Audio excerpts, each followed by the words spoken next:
Imagine um objeto tão sagrado que apenas olhar para ele de forma errada poderia custar sua vida.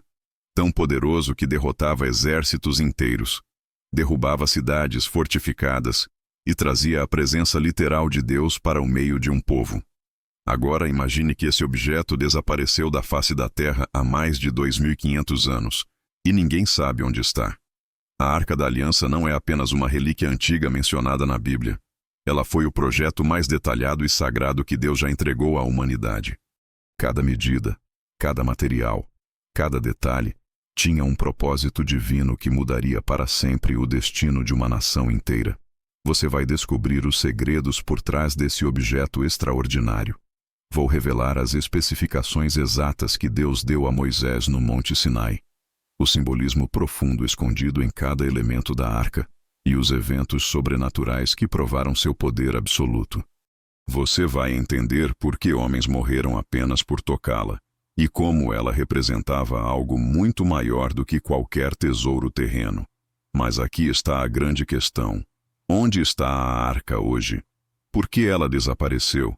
E qual o significado disso para nós?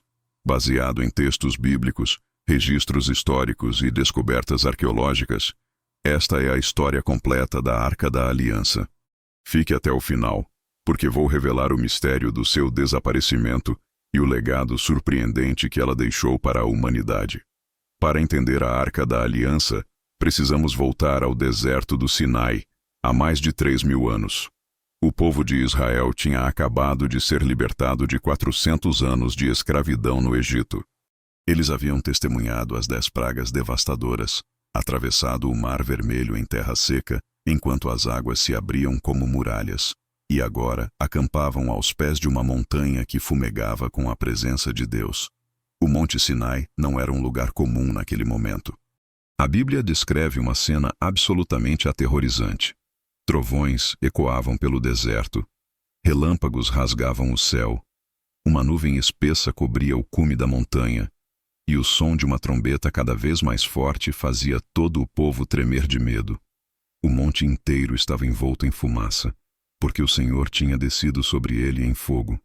A fumaça subia como fumaça de uma fornalha, e toda a montanha tremia violentamente.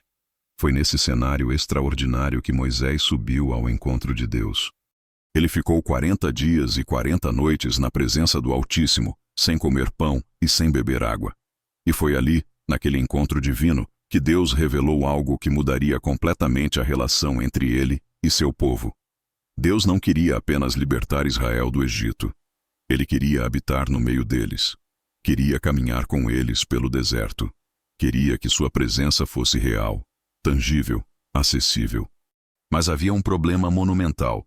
Como o Deus infinito, santo e perfeito poderia habitar entre um povo imperfeito, pecador e limitado? A resposta veio na forma de instruções detalhadas. Deus disse a Moisés: "Faça-me um santuário, para que eu possa habitar no meio deles. Faça tudo conforme o modelo que vou lhe mostrar, tanto do tabernáculo como de todos os seus utensílios."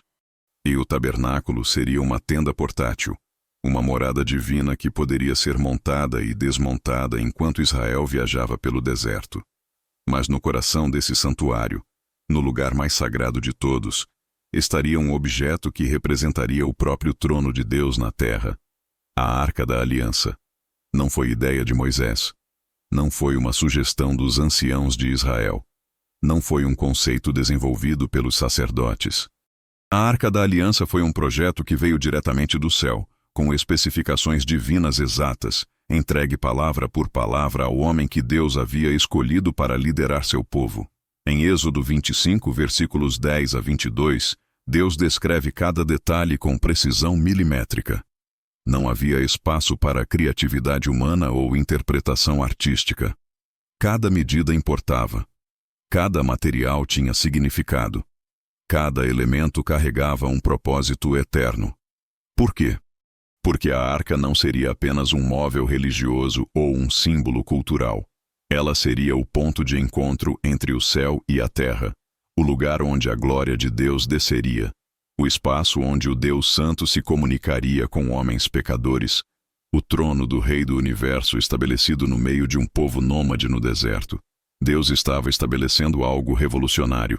Ele não ficaria distante no céu, inacessível e desconhecido.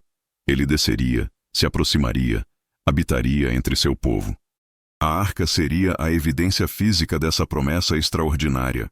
E tudo isso começou com um encontro no topo de uma montanha fumegante, onde Deus revelou seu projeto divino para mudar o destino de Israel para sempre. Mas como seria construído esse objeto sagrado que representaria o trono de Deus? Os detalhes vão te surpreender. Deus não deu instruções vagas ou gerais. Cada palavra que ele falou a Moisés era carregada de precisão absoluta. Vamos mergulhar nas especificações exatas da Arca da Aliança, porque cada detalhe revela algo profundo sobre o caráter de Deus e seu relacionamento com a humanidade. Primeiro, as dimensões. A arca deveria ter 2,5 côvados de comprimento, 1,5 côvado de largura e 1,5 côvado de altura. 1 côvado era a medida do cotovelo até a ponta do dedo médio, aproximadamente 45 centímetros. Isso significa que a arca tinha cerca de 1,10 m de comprimento, 68 centímetros de largura e 68 centímetros de altura.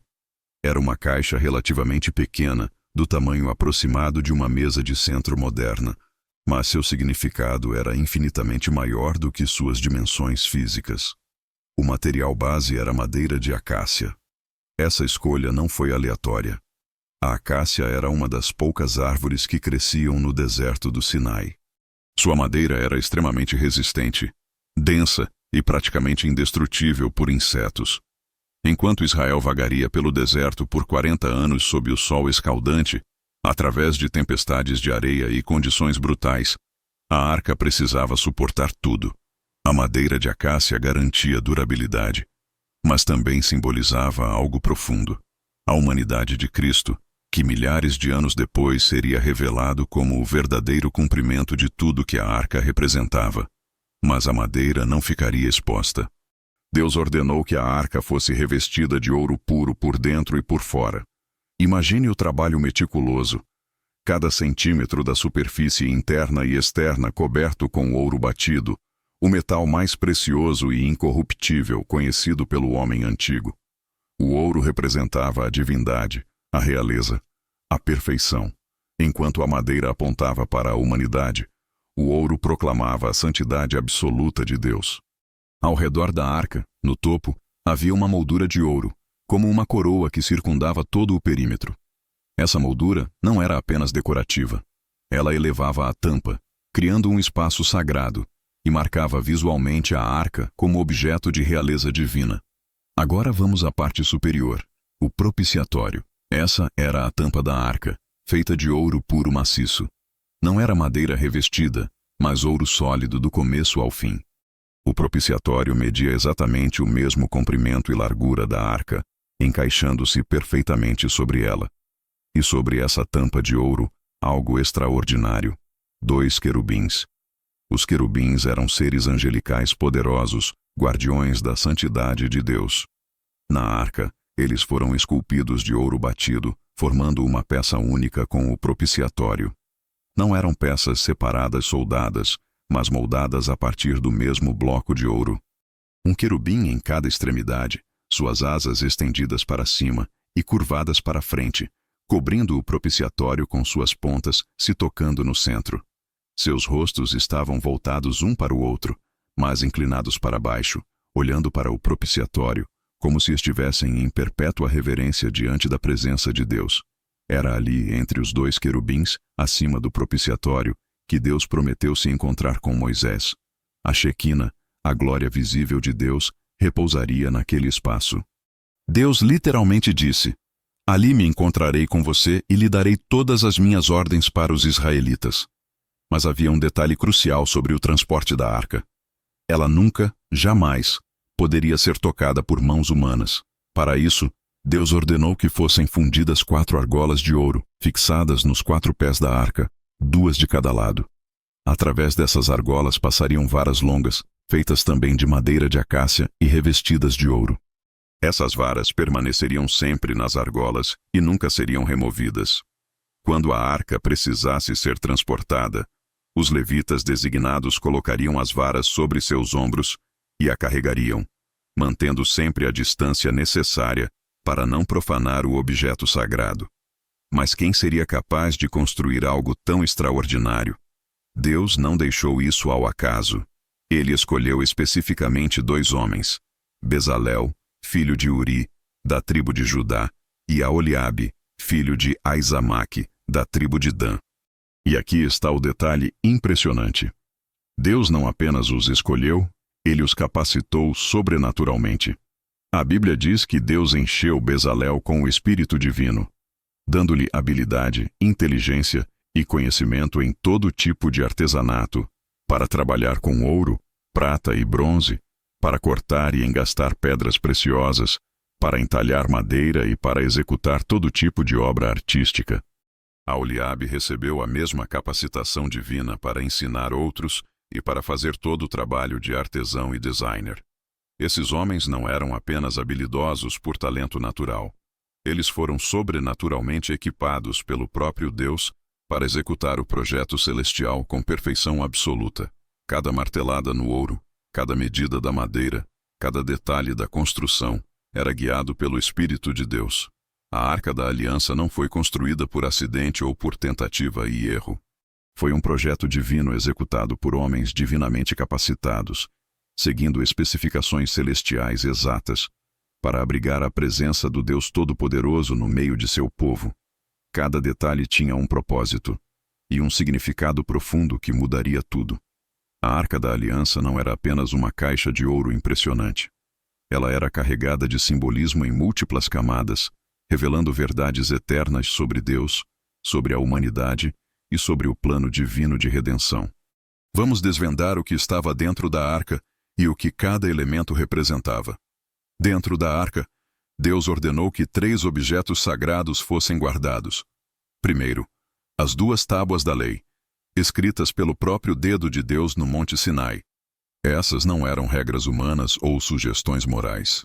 Eram os 10 mandamentos, a expressão perfeita da vontade de Deus, a base da aliança entre ele e Israel. As tábuas de pedra representavam a lei moral imutável, o padrão de santidade que Deus exigia. Elas revelavam quem Deus era, justo, santo, perfeito, e revelavam quem o homem era, incapaz de cumprir perfeitamente essas exigências por suas próprias forças. O segundo objeto era um vaso de ouro contendo maná, o pão do céu que alimentou Israel durante 40 anos no deserto. Cada manhã, quando o orvalho secava, lá estava o maná, fresco e suficiente para o dia. Aquele pão miraculoso não era apenas alimento físico, era um lembrete constante da provisão divina. Deus sustentava seu povo. Ele supria todas as necessidades. O maná dentro da arca dizia: lembre-se de que eu cuido de você, de que eu provejo, de que você depende de mim para viver. O terceiro objeto era a vara de Arão que floresceu.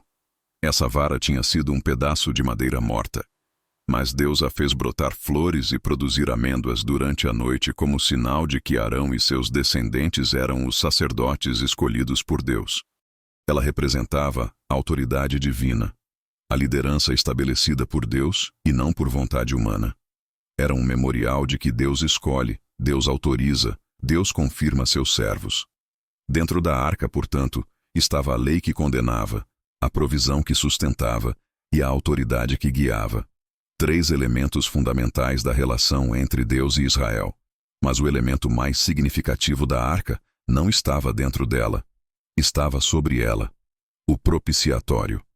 A palavra propiciatório vem de um conceito hebraico profundo, kaporet, que significa cobertura ou lugar de expiação. Era ali, sobre aquela tampa de ouro, entre os 2 querubins, que o sumo sacerdote aspergia o sangue do sacrifício uma vez por ano, no dia da expiação, o Yom Kippur. Esse ritual extraordinário cobria os pecados de toda a nação de Israel. Pense na imagem. Abaixo do propiciatório estavam as tábuas da lei, acusando, exigindo perfeição, condenando cada transgressão. Mas acima da lei, separando-a da glória de Deus que repousava entre os querubins, estava o sangue aspergido. A misericórdia literalmente cobria a justiça. A expiação ficava entre a santidade de Deus e a pecaminosidade do homem. Os querubins olhavam para baixo, contemplando o propiciatório, como se admirassem o mistério da redenção. Esses seres angelicais poderosos, que nunca pecaram, observavam com reverência o plano de Deus para salvar criaturas caídas. Entre suas asas cobertas de ouro, a Shequina, a glória visível de Deus, se manifestava como uma nuvem luminosa. A arca, portanto, era o trono de Deus na terra. Os querubins formavam o encosto do trono, o propiciatório era o assento, e a glória divina repousava ali. Quando Deus falava com Moisés, sua voz vinha de cima do propiciatório, de entre os dois querubins. O Deus infinito havia escolhido aquele espaço específico como seu ponto de encontro com a humanidade. Mas há camadas ainda mais profundas de significado. A arca inteira apontava para algo, ou melhor, para alguém que viria milhares de anos depois. Jesus Cristo é o verdadeiro cumprimento de tudo que a arca representava. A madeira de acácia simbolizava sua humanidade perfeita, o ouro puro sua divindade absoluta. Dentro dele estava a lei de Deus, não em tábuas de pedra, mas escrita em seu coração. Ele era a verdadeira provisão do céu, o pão da vida que desceu para alimentar as almas famintas. Ele carregava a autoridade divina, não como Arão, mas como o sumo sacerdote eterno. E Jesus se tornou o propiciatório definitivo. O apóstolo Paulo escreveu que Deus apresentou Cristo como propiciação, através do seu sangue. No Calvário, a misericórdia e a justiça se encontraram completamente. A lei foi cumprida, a penalidade foi paga, a expiação foi completa. Jesus não aspergiu o sangue de animais sobre uma tampa de ouro. Ele derramou seu próprio sangue de uma vez por todas, para cobrir os pecados de todos que nele confiam. A arca era um tipo, uma sombra, uma figura profética. Cristo é a realidade plena. A arca trazia a presença de Deus temporariamente. Cristo trouxe Deus encarnado permanentemente. A arca exigia distância e reverência extrema. Cristo nos convida a nos aproximarmos com confiança do trono da graça. Esse era o significado espiritual que mudava tudo. A arca revelava que Deus não queria apenas governar sobre seu povo, mas habitar com eles. E apontava para o dia em que ele faria exatamente isso na pessoa de Jesus Cristo, Emanuel, Deus conosco. Mas a arca não era apenas um símbolo.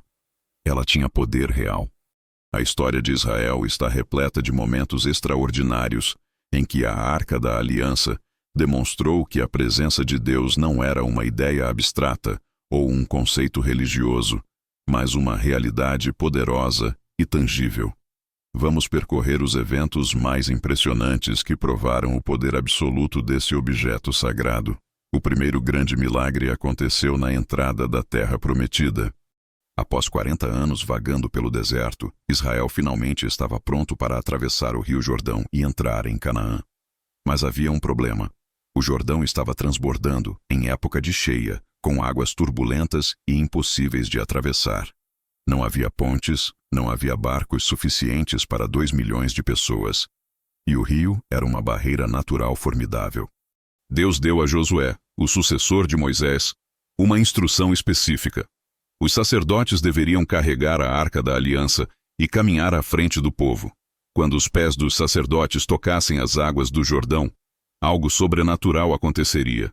E foi exatamente isso que ocorreu.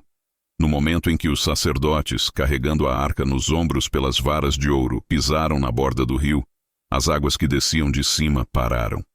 A Bíblia diz que as águas se amontoaram a grande distância, na cidade de Adã, e o povo atravessou em terra seca, exatamente como seus pais haviam atravessado o Mar Vermelho 40 anos antes.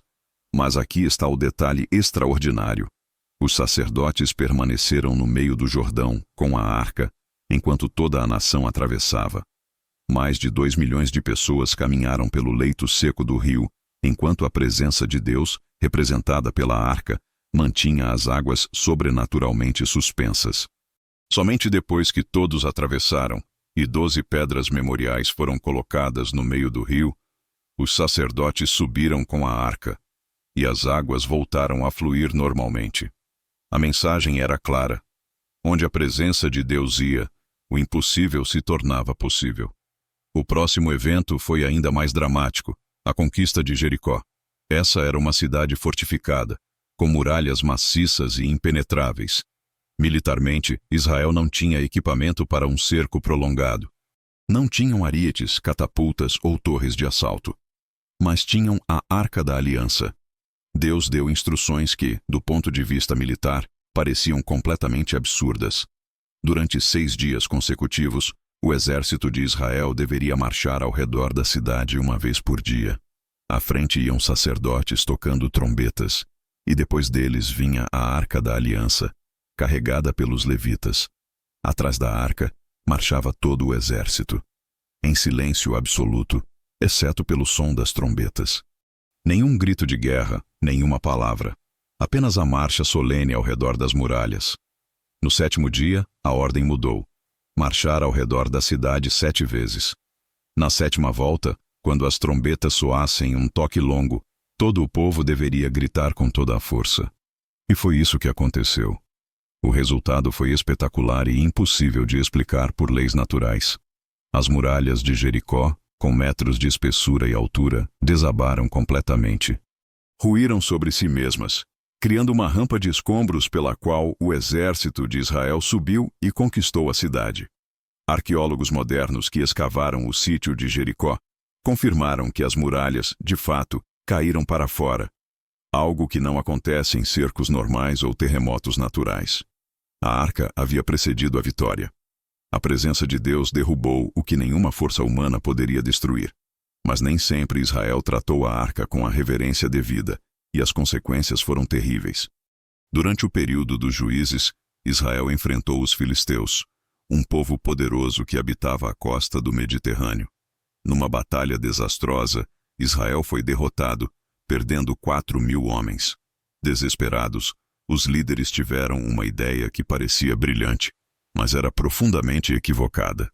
Trazer a Arca da Aliança do tabernáculo em Siló para o campo de batalha, como se fosse um amuleto de sorte. Quando a arca chegou ao acampamento, o povo gritou tão alto que a terra tremeu. Os filisteus ficaram aterrorizados ao ouvir que o Deus de Israel havia chegado. Mas Israel havia esquecido algo crucial. A arca representava a presença de um Deus santo que não podia ser manipulado ou usado como objeto mágico. A batalha foi um massacre. Israel perdeu 30.000 soldados. Os filhos do sumo sacerdote Eli foram mortos. E o impensável aconteceu. Os filisteus capturaram a Arca da Aliança. Quando Eli, já idoso e cego, ouviu a notícia de que a arca havia sido tomada, caiu da cadeira, quebrou o pescoço e morreu. A glória havia se afastado de Israel. Mas os filisteus logo descobririam que capturar a arca não era uma vitória. Era uma maldição. Eles a levaram para a cidade de Asdod e a colocaram no templo do deus Dagom, ao lado da estátua de seu ídolo. Na manhã seguinte, a estátua de Dagom estava caída de bruços diante da arca. Eles a levantaram, mas no dia seguinte, a estátua estava novamente prostrada, dessa vez com a cabeça e as mãos cortadas, quebradas no limiar do templo. Apenas o tronco de Dagom havia restado. E então as pragas começaram. Os habitantes de Asdod foram afligidos com tumores dolorosos. Uma infestação de ratos devastou a região. Onde quer que os filisteus levassem a arca, morte e doenças os seguiam. Eles a transferiram de Asdod para Gate e de Gate para Ecrom, mas em cada cidade o terror e a destruição aumentavam. Finalmente, após 7 meses de sofrimento, os filisteus não aguentaram mais. Eles consultaram seus sacerdotes e adivinhos, que aconselharam devolver a arca a Israel, acompanhada de ofertas de ouro, 5 tumores de ouro e 5 ratos de ouro, representando as 5 cidades filisteias que haviam sido atingidas. Colocaram a arca numa carroça nova, puxada por 2 vacas que nunca haviam sido atreladas. Separaram as vacas de seus bezerros e as deixaram ir. Milagrosamente, as vacas seguiram direto para território israelita, mugindo pelo caminho, sem desviar nem para a direita nem para a esquerda. A arca havia derrotado os deuses pagãos e quebrado o orgulho de uma nação inimiga, provando que nenhum poder terreno ou espiritual podia se opor ao Deus de Israel. Mas até mesmo entre os israelitas, a arca exigia reverência absoluta. Décadas depois, quando o rei Davi decidiu trazer a arca de Kiriat Jearim para Jerusalém, ele organizou uma grande celebração com música, dança e sacrifícios. A arca foi colocada numa carroça nova, guiada por 2 homens chamados Uzá e Aiô. Durante o trajeto, os bois tropeçaram, e Uzá, num reflexo instintivo para impedir que a arca caísse, estendeu a mão e a tocou. Naquele instante, a ira de Deus se acendeu contra ele, e Uzá caiu morto ao lado da arca. Davi ficou perturbado e com medo. Como ele poderia trazer a arca, se até mesmo um gesto que parecia bem intencionado resultava em morte? Mas o problema não era a arca, era a desobediência. Deus havia ordenado especificamente que a arca fosse transportada apenas pelos levitas, usando as varas através das argolas, sobre os ombros. Nunca deveria ser colocada numa carroça. Nunca deveria ser tocada por mãos humanas, não importa a intenção. 3 meses depois, após consultar as Escrituras e seguir as instruções corretas, Davi finalmente trouxe a arca para Jerusalém. Dessa vez, os levitas a carregaram adequadamente, com sacrifícios a cada 6 passos. Davi dançava com todas as suas forças diante do Senhor, vestido com uma estola sacerdotal. A cidade inteira celebrava com gritos de alegria e som de trombetas enquanto a arca entrava em Jerusalém. Finalmente, no reinado de Salomão, filho de Davi, a arca encontrou seu lugar de descanso permanente.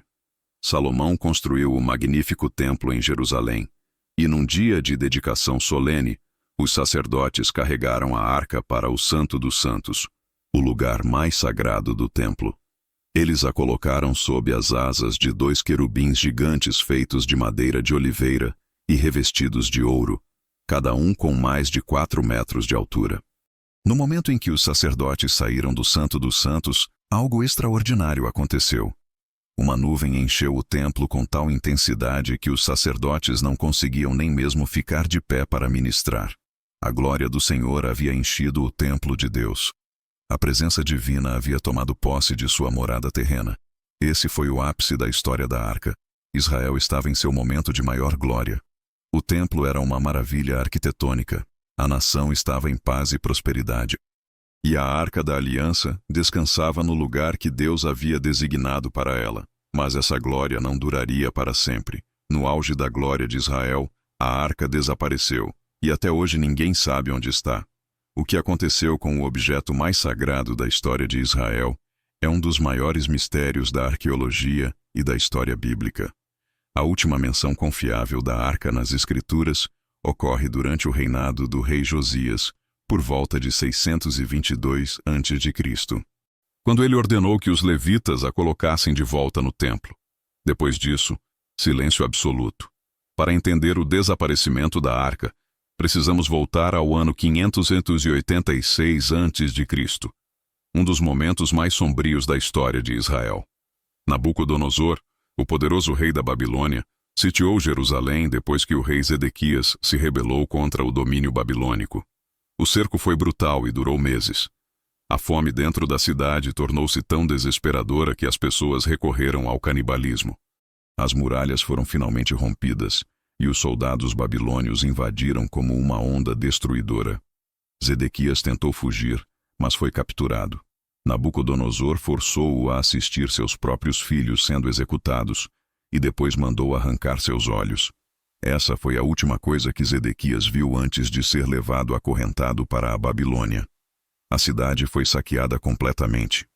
E então veio o golpe final. O magnífico templo de Salomão, que havia levado 7 anos para ser construído, foi incendiado e demolido. Suas pedras foram derrubadas, seu ouro derretido, suas colunas quebradas. Os babilônios levaram tudo de valor. Os utensílios de ouro e prata, os candelabros, as bacias, os instrumentos sagrados. O livro de 2 Reis descreve em detalhes excruciantes o saque do templo. Mas há algo notável nessa lista meticulosa de tesouros roubados. A Arca da Aliança não é mencionada. Nem uma palavra sobre ela. Quando os judeus retornaram do exílio 70 anos depois e reconstruíram o templo sob a liderança de Zorobabel, e mais tarde, quando Herodes ampliou e embelezou esse segundo templo, há um detalhe chocante. O Santo dos Santos estava vazio. O lugar mais sagrado do templo, onde a arca havia repousado por mais de 400 anos, não continha nada. Apenas uma plataforma de pedra marcava o lugar onde a arca deveria estar. Historiadores judeus antigos, incluindo Joséfo, confirmam que o segundo templo não tinha a arca. O sumo sacerdote ainda entrava no Santo dos Santos uma vez por ano no Yom Kippur, mas aspergia o sangue numa pedra vazia, não sobre o propiciatório de ouro entre os querubins. Então, o que aconteceu? Onde está a Arca da Aliança? Ao longo dos séculos, várias teorias surgiram, cada uma com seus defensores apaixonados e suas evidências intrigantes. A primeira teoria vem da tradição judaica antiga. O livro apócrifo de 2 Macabeus, escrito no 2º século a.C., registra uma tradição de que o profeta Jeremias, advertido por Deus sobre a destruição iminente, escondeu a arca numa caverna no Monte Nebo, do outro lado do rio Jordão. De acordo com esse relato, Jeremias selou a entrada da caverna e declarou que o local permaneceria desconhecido até que Deus reunisse seu povo novamente e mostrasse sua misericórdia. Alguns daqueles que seguiram Jeremias tentaram marcar o caminho, mas nunca conseguiram encontrar a caverna novamente. Embora essa história seja fascinante, a maioria dos estudiosos a considera lendária, já que não há confirmação nos livros canônicos das Escrituras, e o Monte Nebo nunca foi escavado completamente devido a restrições políticas e religiosas. A segunda teoria é talvez a mais conhecida popularmente. A arca está na Etiópia. A Igreja Ortodoxa Etíope afirma que a arca foi levada para a Etiópia durante o reinado de Salomão pelo filho que ele teve com a rainha de Sabá, chamado Menelik Peruno. Segundo essa tradição, Menelik visitou seu pai em Jerusalém, e quando retornou à Etiópia, levou consigo a arca verdadeira, deixando uma réplica no templo. Atualmente, a Igreja de Santa Maria de Sião, na cidade de Aksum, na Etiópia, alega ter a arca em sua custódia. Ela é guardada por um monge guardião que é escolhido para esse papel vitalício e nunca pode deixar o recinto da capela. Ninguém além dele pode ver a arca, nem mesmo o patriarca da igreja ou autoridades governamentais. Por causa desse sigilo absoluto, é impossível verificar a autenticidade da alegação. Céticos apontam que essa tradição só apareceu em textos etíopes do século XIV, mais de 1900 anos após a Era de Salomão, tornando-a historicamente duvidosa. A terceira teoria é mais sombria e direta. A arca foi simplesmente destruída pelos babilônios. Talvez eles a tenham derretido pelo ouro ou queimado a madeira de acácia, sem entender o que estavam profanando.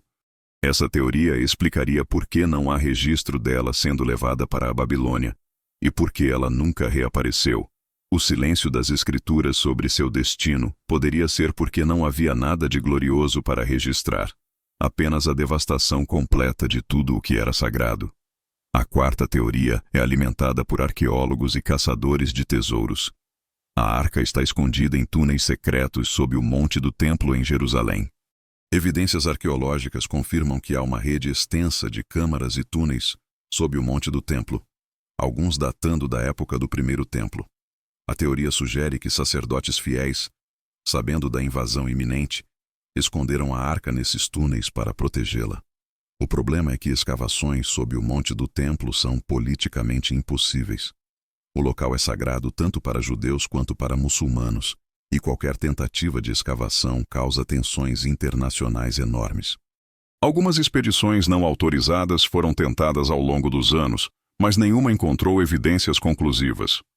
Em 1981, um rabino chamado Yehuda Getz afirmou ter encontrado a entrada para um túnel que poderia levar à câmara onde a arca estava escondida, mas autoridades muçulmanas descobriram a escavação e selaram o local com concreto, encerrando qualquer investigação adicional. Expedições modernas tentaram usar radar de penetração no solo e outras tecnologias não invasivas para mapear o que está sob o monte do templo, mas os resultados permanecem inconclusivos e controversos. O que sabemos com certeza é isto. Quando os romanos destruíram o segundo templo em 70 d.C., o Arco de Tito em Roma foi construído para celebrar a vitória. Seus relevos mostram soldados romanos carregando o candelabro de 7 braços e outros utensílios do templo. Mas a arca não está representada ali. Ela já havia desaparecido séculos antes. Talvez o mistério do desaparecimento da arca não seja acidental. Talvez Deus tenha permitido, ou até orquestrado seu sumiço por uma razão profunda. Enquanto a arca existisse, haveria sempre a tentação de transformá-la em ídolo, de confiar no objeto em vez de confiar em Deus, de buscar a caixa em vez de buscar aquele que ela representava. O desaparecimento da arca forçou Israel, e eventualmente a Igreja, a entender uma verdade fundamental. A presença de Deus não está confinada a um objeto ou a um lugar. Mas qual é o verdadeiro legado da arca para nós hoje? Embora a arca física tenha desaparecido há mais de 2.500 anos, seu significado e impacto continuam reverberando através dos séculos. Para entender o legado da arca, precisamos olhar tanto para a perspectiva judaica quanto para a cristã, porque cada uma revela algo profundo sobre o que esse objeto sagrado representava. Para o judaísmo moderno, a Arca da Aliança permanece central na memória coletiva e na esperança futura. Até hoje, em toda sinagoga ao redor do mundo, há um armário especial chamado Aron Kodesh, literalmente Arca Sagrada, onde os rolos da Torá são guardados. Esse armário é posicionado na parede que aponta para Jerusalém, lembrando simbolicamente a arca original que repousava no Santo dos Santos. Grupos judeus ortodoxos dedicados à reconstrução do terceiro templo já prepararam utensílios sagrados, treinaram sacerdotes Kohanim na descendência de Arão, e até criaram planos arquitetônicos detalhados. Para eles, a redescoberta da arca seria o sinal definitivo de que chegou o tempo de reconstruir o templo e restaurar o sistema de sacrifícios. Debates rabínicos intensos discutem o que fazer se a arca for encontrada. Ela poderia ser tocada? Deveria ser levada imediatamente ao monte do templo? Há pureza ritual suficiente em nossa geração para lidar com ela? Essa esperança não é apenas nostalgia religiosa. Ela representa uma profunda saudade pela presença manifesta de Deus que a arca simbolizava. A crença de que a arca será revelada quando o Messias vier conecta o passado glorioso de Israel com uma esperança futura de redenção total. Mas é na perspectiva cristã que o verdadeiro significado da arca atinge sua revelação completa. O Novo Testamento apresenta Jesus Cristo como o cumprimento de tudo que a arca representava, mas de forma infinitamente superior. Lembra da madeira de acácia revestida de ouro? Jesus é plenamente humano e plenamente divino. Sua humanidade perfeita, representada pela madeira, foi unida à sua divindade completa, representada pelo ouro, numa pessoa indivisível. A arca era um símbolo dessa união, mas Cristo é a realidade encarnada. Lembra das tábuas da lei dentro da arca? Jesus não apenas carregou a lei, ele a cumpriu perfeitamente. Ele disse: "Não pensem que vim abolir a lei ou os profetas. Não vim abolir, mas cumprir." Cada mandamento, cada exigência, cada padrão de justiça foi satisfeito completamente em Cristo. Ele fez o que nenhum ser humano jamais conseguiu. Viveu em obediência absoluta à vontade de Deus do começo ao fim. Lembra do maná, o pão do céu? Jesus declarou: "Eu sou o pão da vida. Quem vem a mim nunca terá fome." O maná no deserto sustentava por um dia. Cristo sustenta para a eternidade. O maná alimentava o corpo. Cristo alimenta a alma. O maná eventualmente parou de cair. Cristo está disponível para sempre. Lembra da vara de Arão que floresceu, símbolo da autoridade sacerdotal? Jesus é o sumo sacerdote eterno, não segundo a ordem de Arão, mas segundo a ordem de Melquisedeque. Ele não serve num santuário feito por mãos humanas, mas no verdadeiro tabernáculo celestial. Seu sacerdócio não termina com a morte, mas continua para sempre, intercedendo constantemente por aqueles que vêm a Deus através dele. E lembra do propiciatório, onde o sangue era aspergido uma vez por ano para cobrir pecados? Jesus se tornou o propiciatório definitivo. O apóstolo Paulo escreveu aos Romanos: Deus apresentou Cristo como propiciação, mediante a fé, pelo seu sangue. No Calvário, Jesus não aspergiu sangue de animais sobre uma tampa de ouro. Ele derramou seu próprio sangue, de uma vez por todas, para fazer expiação completa pelos pecados de toda a humanidade. A diferença é abissal. O sumo sacerdote entrava no Santo dos Santos uma vez por ano, com medo e tremor, com sangue que cobria pecados temporariamente. Jesus entrou no santuário celestial uma única vez, com seu próprio sangue, e obteve redenção eterna. Os sacrifícios do Antigo Testamento precisavam ser repetidos constantemente, porque nunca eram suficientes. O sacrifício de Cristo foi tão perfeito, tão completo, que nunca precisa ser repetido. A arca trazia a presença de Deus temporariamente a um povo. Jesus é Emanuel, Deus conosco permanentemente. A arca exigia distância, reverência, e nunca poderia ser tocada. Jesus convidou pessoas a tocá-lo, a comer com ele, a se aproximarem dele. Mulheres com hemorragia tocaram a borda de suas vestes e foram curadas. Leprosos foram tocados por suas mãos e purificados. Crianças sentaram em seu colo e foram abençoadas. Mas há algo ainda mais extraordinário. Quando Jesus morreu na cruz e ressuscitou ao terceiro dia, ele não apenas cumpriu o que a arca simbolizava, ele inaugurou uma nova realidade que torna a arca obsoleta. O apóstolo Paulo pergunta aos coríntios: Não sabem que o corpo de vocês é santuário do Espírito Santo que habita em vocês? A presença de Deus não está mais confinada a uma caixa de ouro no Santo dos Santos de um templo em Jerusalém. Através do Espírito Santo, Deus habita em cada crente individualmente e na igreja coletivamente. Pense no significado disso.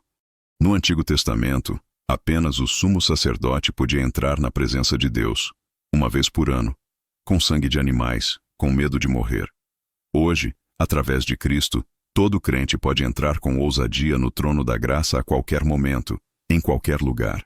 A presença de Deus, que antes residia num espaço de menos de 2 metros cúbicos, agora enche a terra inteira através dos milhões de crentes espalhados pelo mundo. E isso nos leva às lições práticas que a arca ensina para a nossa vida espiritual hoje. Primeiro, a santidade de Deus não mudou. A arca exigia reverência extrema. Deus continua santo, puro, perfeito. Embora agora possamos nos aproximar dele com confiança através de Cristo, nunca devemos perder o senso de admiração e temor reverente diante de quem ele é. Segundo, a presença de Deus é o maior tesouro. Israel não conquistou Canaã porque tinha o exército mais forte ou a melhor estratégia militar. Eles venceram porque a presença de Deus ia adiante deles. Hoje, não é nossa habilidade, nossos recursos ou nossa inteligência que nos dão vitória. É a presença de Deus em nós através do Espírito Santo. Terceiro, Deus não pode ser manipulado. Quando Israel tratou a arca como um amuleto de sorte e a levou para a batalha sem arrependimento genuíno, eles foram derrotados e a arca foi capturada. Não podemos usar Deus para nossos propósitos. Precisamos nos alinhar aos propósitos dele. Quarto, obediência aos detalhes importa. Deus especificou exatamente como a arca deveria ser construída e transportada. Quando Uzá a tocou, mesmo com boa intenção, ele morreu. Deus não apenas deseja nossa obediência nas coisas grandes, mas também nos detalhes específicos que ele ordenou. E, finalmente, a lição mais gloriosa. Busque a Deus, não apenas suas bênçãos. É possível desejar o que a arca representava, vitória, provisão, proteção, sem desejar verdadeiramente aquele que a arca apontava. Mas Deus quer relacionamento, não religião. Ele quer nosso coração, não apenas nossa conformidade externa. A Arca da Aliança cumpriu seu propósito. Ela revelou o desejo de Deus de habitar com seu povo. Demonstrou sua santidade e poder. Apontou profeticamente para Cristo. E agora, através de Jesus e do Espírito Santo, a realidade que ela simbolizava se tornou acessível a todos. Não precisamos procurar a arca perdida num túnel sob Jerusalém ou numa capela na Etiópia. Temos algo infinitamente melhor. a presença do próprio Deus habitando em nós.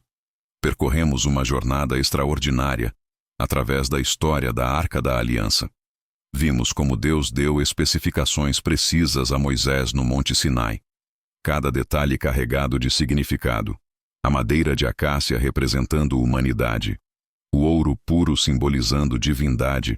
Os querubins guardando o propiciatório onde misericórdia e justiça se encontravam. Descobrimos o poder real da arca, abrindo o rio Jordão, derrubando as muralhas de Jericó, derrotando os deuses dos filisteus e enchendo o templo de Salomão com a glória de Deus. Exploramos o mistério do seu desaparecimento durante a invasão babilônica e as teorias fascinantes sobre seu paradeiro, escondida no Monte Nebo, guardada na Etiópia, destruída pelos conquistadores ou selada em túneis sob Jerusalém. Mas a verdade mais importante que descobrimos é esta: a arca não era o fim, era um meio. Ela apontava para algo maior, para alguém maior. Jesus Cristo é o cumprimento de tudo que a arca representava. Ele é a presença de Deus encarnada, o propiciatório definitivo onde nossos pecados foram expiados de uma vez por todas, o verdadeiro pão do céu que alimenta nossas almas, a lei de Deus cumprida perfeitamente em forma humana. E através dele, através do Espírito Santo, a presença de Deus que antes habitava numa caixa de ouro, agora habita em cada pessoa que crê. A Arca da Aliança mudou o destino de Israel, mas Cristo mudou o destino da humanidade inteira. A arca estava confinada a um lugar. Cristo está acessível em todo lugar. A arca exigia distância. Cristo nos convida a nos aproximar.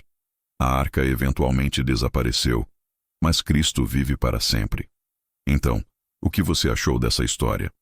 O que mais te impressionou sobre a Arca da Aliança?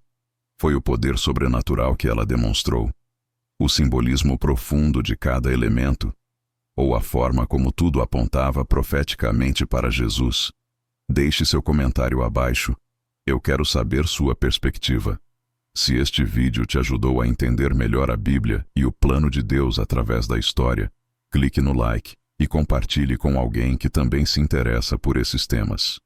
Inscreva-se no canal e ative o sininho para não perder os próximos vídeos, onde continuaremos explorando os mistérios e maravilhas das Escrituras. E lembre-se desta verdade final: não precisamos procurar a arca perdida quando temos a presença do próprio Deus conosco. A glória que preenchia o espaço entre os querubins agora habita em você através do Espírito Santo. Essa é a realidade mais extraordinária de todas. Que você viva cada dia consciente dessa presença, buscando não o objeto, mas aquele que ele representava, não a sombra, mas a realidade plena, não a figura profética, mas o cumprimento glorioso em Cristo. Até o próximo vídeo.